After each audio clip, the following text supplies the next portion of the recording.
Hello everybody and welcome back to the channel. This is part 2 in the PX. I've just started, I've cracked off the spark plug. I'm just going to take it out.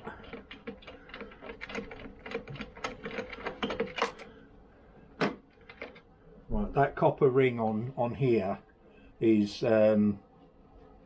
temperature sensor for my speedo. It tells me the temperature of the cylinder.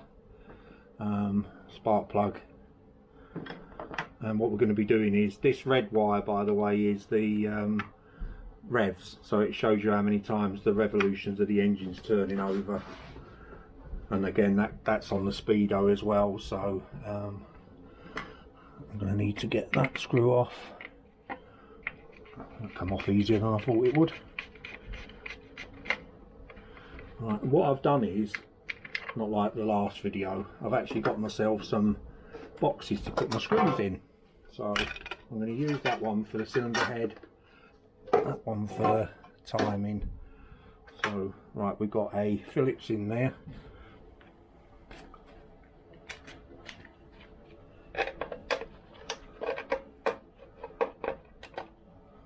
And there. And got a big Phillips down below. I knew there was going to be one that'd be a sod. See if I can get on with these.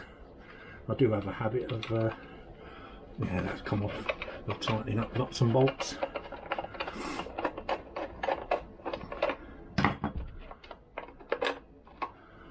Right. Just move the tray down out of the way for a second. I'm going to shift over the camera a bit. I'm going to take off all the screws on the fan cowling.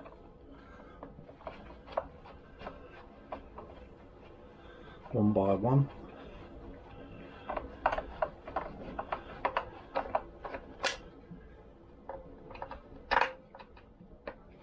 Nice and tight.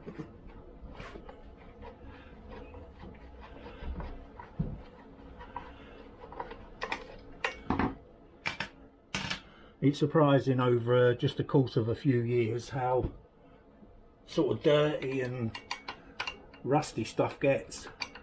I mean, I've not taken this engine apart since I built it. I've had no reason to. I'm just looking for the last one on the bottom. That's it. For those of you who've never taken a engine apart on a Vespa, this also holds on the cover for the gear selector. Screwdriver in there.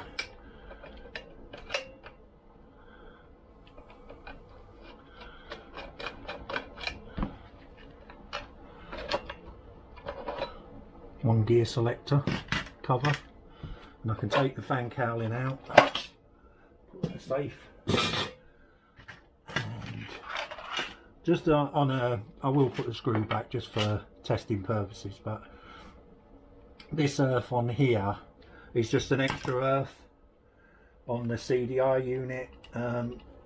They work perfectly well whether it on or it's fitted or not. But I'll just stick it back for the time being anyway.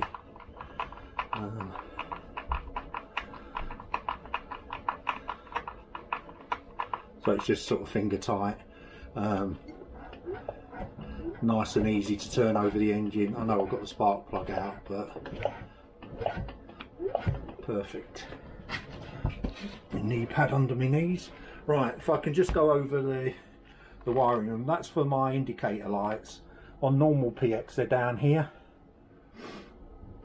but because I changed the panels to the GS type, I wired directly in, so there's no physical connections down there anymore. It's only a switch that you can reconnect up anyway. It's all the switches are still inside. That's a standard loom, although it's modified to be full DC. Then we've got, as I said before, we've got our temperature and our rev counter. So we just move these cables out the way under the clip.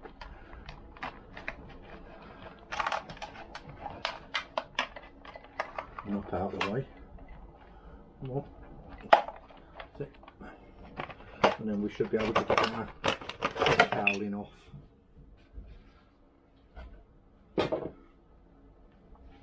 that's the exhaust stub, and what I was trying to explain to you on the last video was the cylinder is slightly turned off of axis.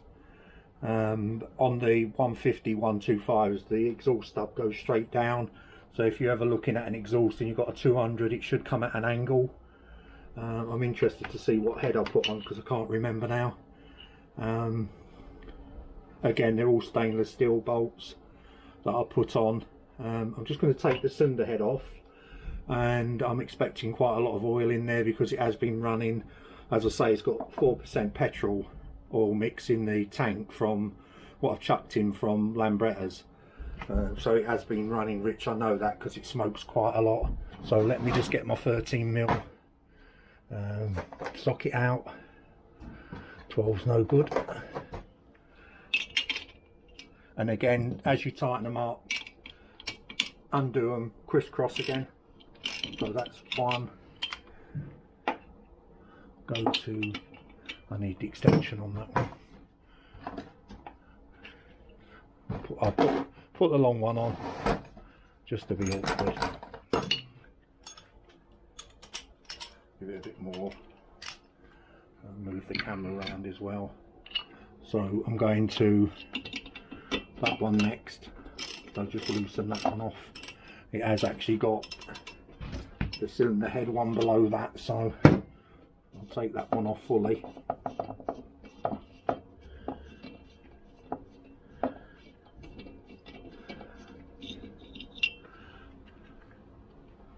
And stick that in there.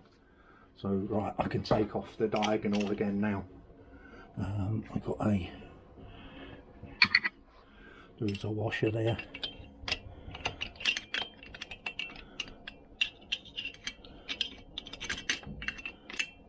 Take these gloves off, I'll get the washer off then.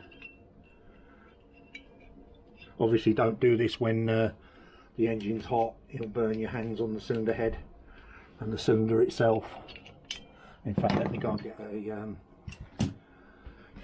pair of long nose pliers to get in there because I'm messing about.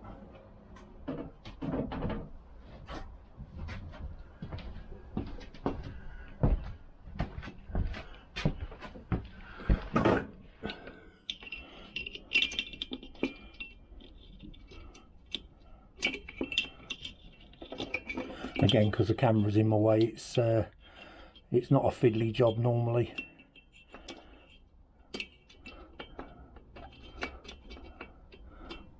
This one wants to fight me all the way for some reason.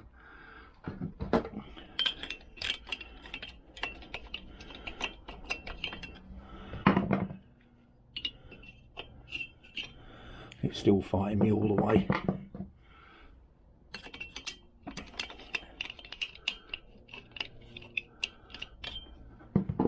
You gotta love it.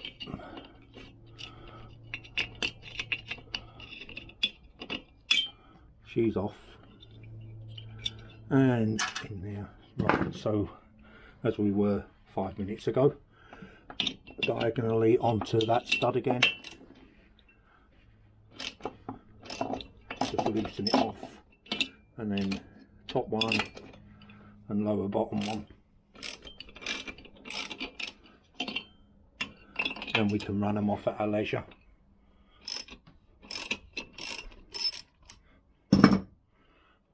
These are done up to £18. Oh, I'm going to put shortly an extension in there. I'll just undo them. In fact, let me put that there.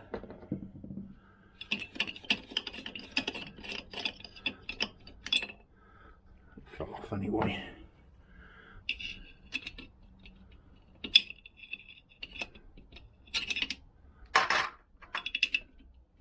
And what I've got here is I've got spring washer and a flat washer, and again all stainless steel, hence that why they come off so easy. They are worth the money. Right, let's take off that bottom one again.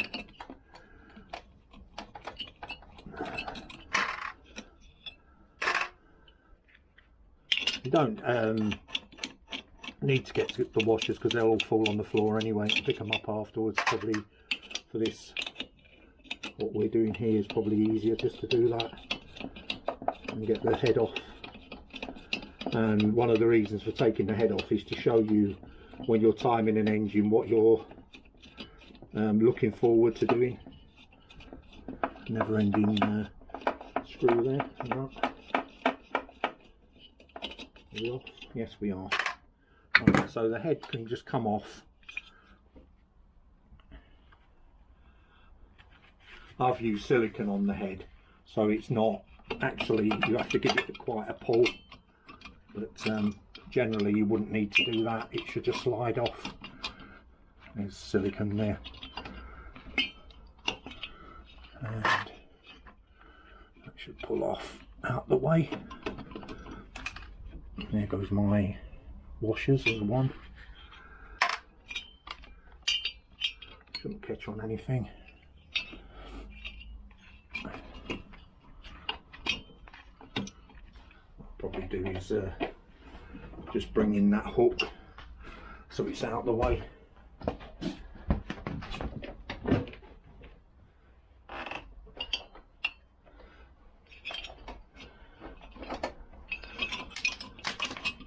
Not actually touching the hook, it's touching the petrol pipe.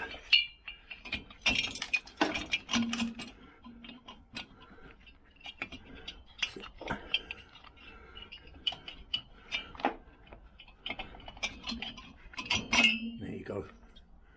See what I mean with the head, how oiled up it is. I was expecting that.